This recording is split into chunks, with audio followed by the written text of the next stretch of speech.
This is Jen Rubin, and this is Jen Rubin's Green Room. It was a week of frustration. Despite the perilous state of Ukraine, the House Republicans have still not voted in favor of a bill for aid to Ukraine, to Israel, for humanitarian aid in the Gaza Strip, and to the Indo-Pacific. Why? Because they operate at the behest of Donald Trump, who is in the thrall of dictators, who seeks to undermine democracy, who seeks to wreck our alliances, who is a malicious force, not only in the United States, but in the world. And the Republicans in the House have not the backbone, the moral fiber, the character to stand up to him. And so, as we sit here with Ukraine on the precipice of defeat, the Republicans are off for the weekend. That is a dismal state of affairs. That's a shocking state of affairs. We've had debates between isolationists and internationalists throughout U.S. history, but we have never had an entire major party work deliberately to the detriment of the United States. Even those isolationists back in the 1930s thought they were acting on the behalf of the United States. They thought that keeping out of foreign wars would be productive. Here, we have an entire party doing the bidding of an aggressive foreign power.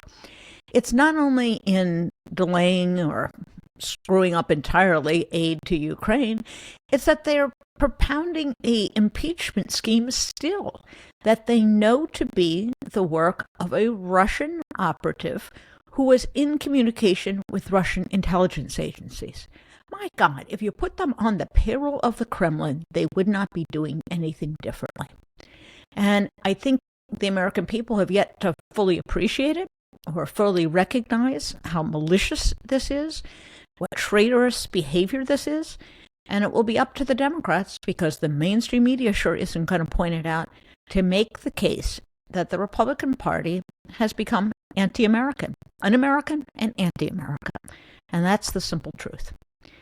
Meanwhile, on the judicial front, Donald Trump's gambit of delay, avoid trial at all costs because he is guilty as sin continues. Let's see where we are. After diddling around for a couple weeks, the Supreme Court decided, oh yes, we're going to hear that immunity claim. This would be in the most important case, the Jack Smith January 6th case. So after mulling it over for a couple weeks, the court says, yeah, come to think of it, we should take it. Is there any need to? Is there any legitimate, honest legal authority who thinks that the D.C. Circuit, unanimous in its decision, got it wrong? Does anyone really think that SEAL 6 can be ordered to go assassinate a president's opponents?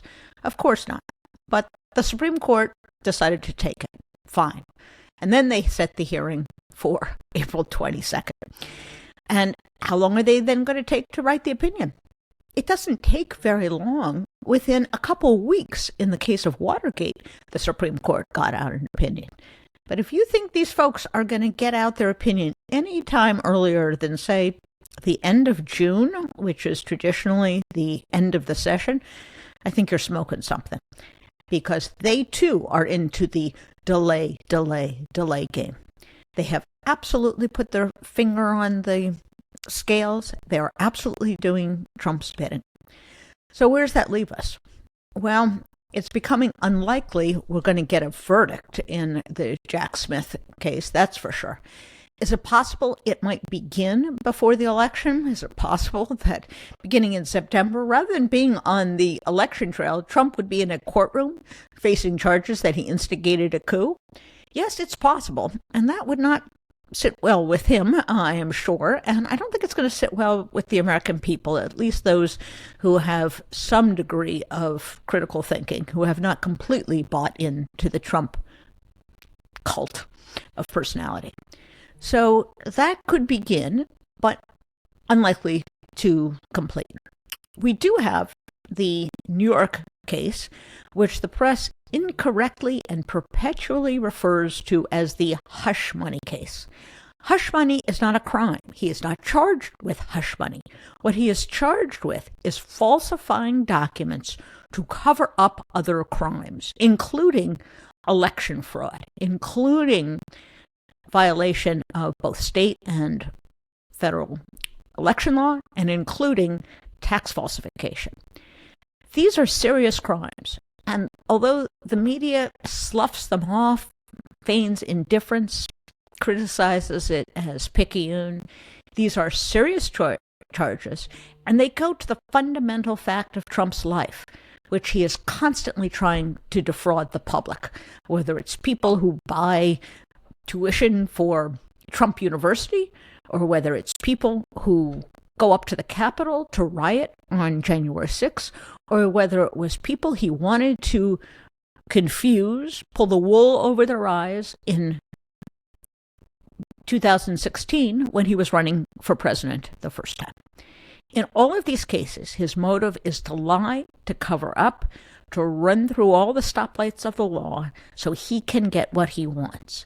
And this may be the only opportunity we have to get a complete trial and a verdict before the election. We should not minimize its importance. We shouldn't minimize the degree to which he is at risk. This is a New York jury. There are not going to be ringers on there. Believe me, the judge and the prosecution are going to be able to weed out those people who are jury nullifiers, who are people who are so in bed with Trump. There are not that many of them, frankly, in Manhattan, but those who might be, and who are unable to listen to the facts of the case. So I believe we will get a verdict in that case. Meanwhile, in the two other cases, we have the appalling sight in Georgia of a judge who has gone down a rabbit hole, prying and peeking through Fani Willis's private sexual life. Has nothing to do with the case. It is not a conflict of interest. The only conflict of interest would be some kind of financial benefit she was deriving from prosecuting the case. There is no evidence of this. This should have been resolved, put to bed, pardon the expression, weeks and weeks ago. And instead, he has allowed this fishing expedition. He has allowed it to smear Fani Willis. He has allowed it to pollute the jury pool. But I will say this. I think this is backfiring in a big way. I think women don't like this one bit. African American women certainly don't like it. And eventually this is all going to be behind them. And yes, they are going to be proceeding to trial. Now, the problem with that case is it's humongous. It is this sprawling Rico case with a complex, enormous set of facts and with nearly 20 defendants.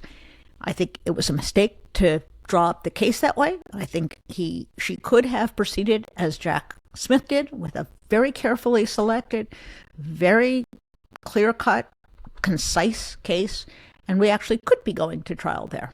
I don't think we will. I think we'll be in jury selection if we ever get there for the next however many months, even if this does go to trial. And that leaves us with Mar-a-Lago.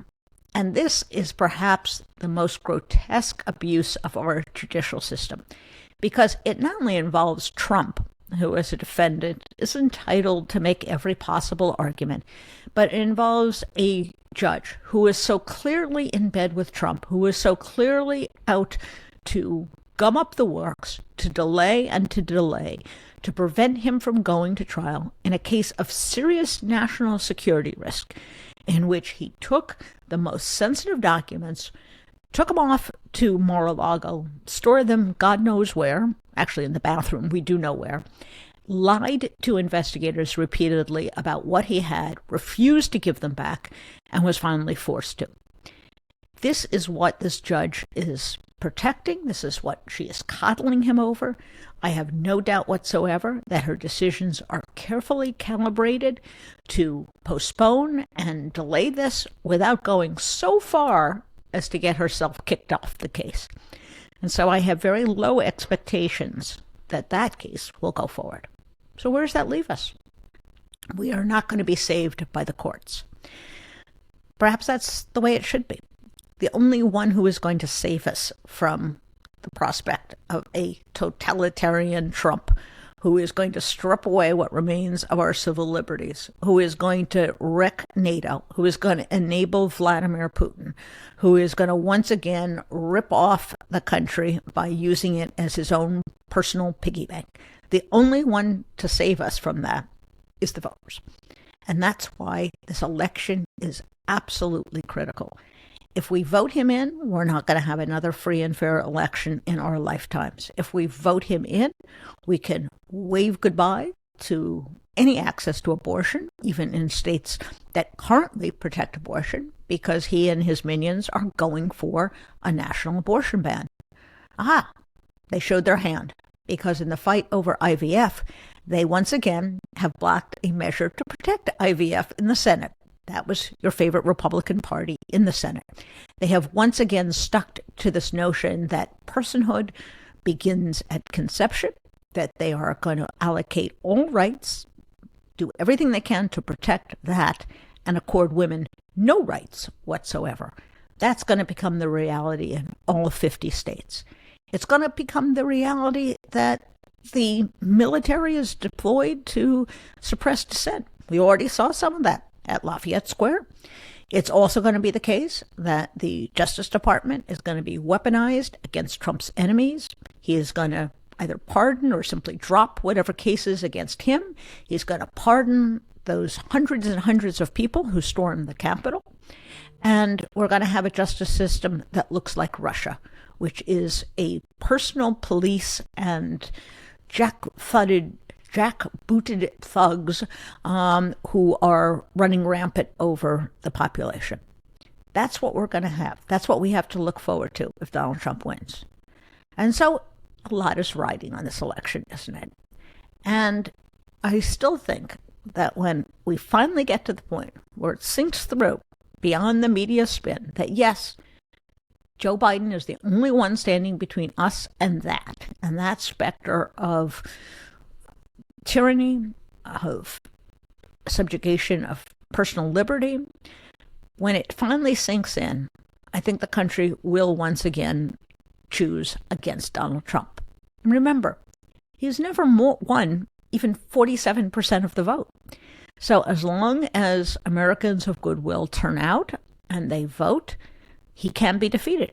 He's been defeated. He will be defeated if they turn out to vote. But if people are going to play this game, as 13% of the people did in the Democratic primary in Michigan, then we don't really like the way he's handling the war against Hamas. Or they buy into this, but he's old. Or they buy into the notion that, oh my gosh, we'll have Kamala Harris as president, as if that would be some kind of catastrophe. If they played that game, then we're headed for a very dark era. And it's not only here at home.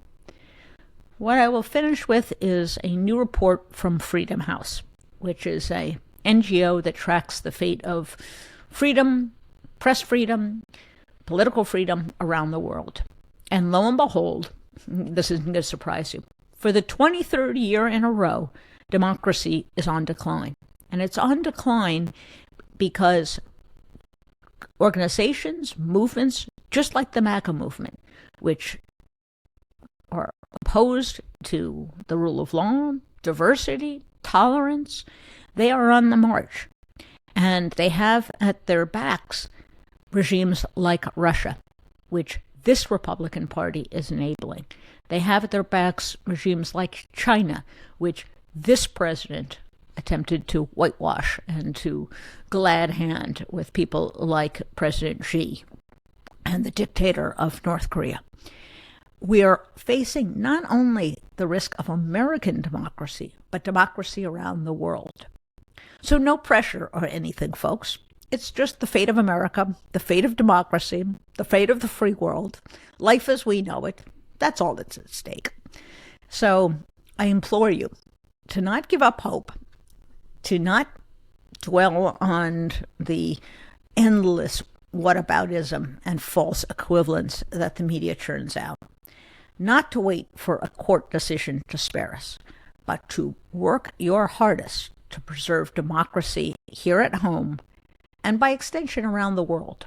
That's what our job is. So if you like this program, and you like our other programs, please tell your friends.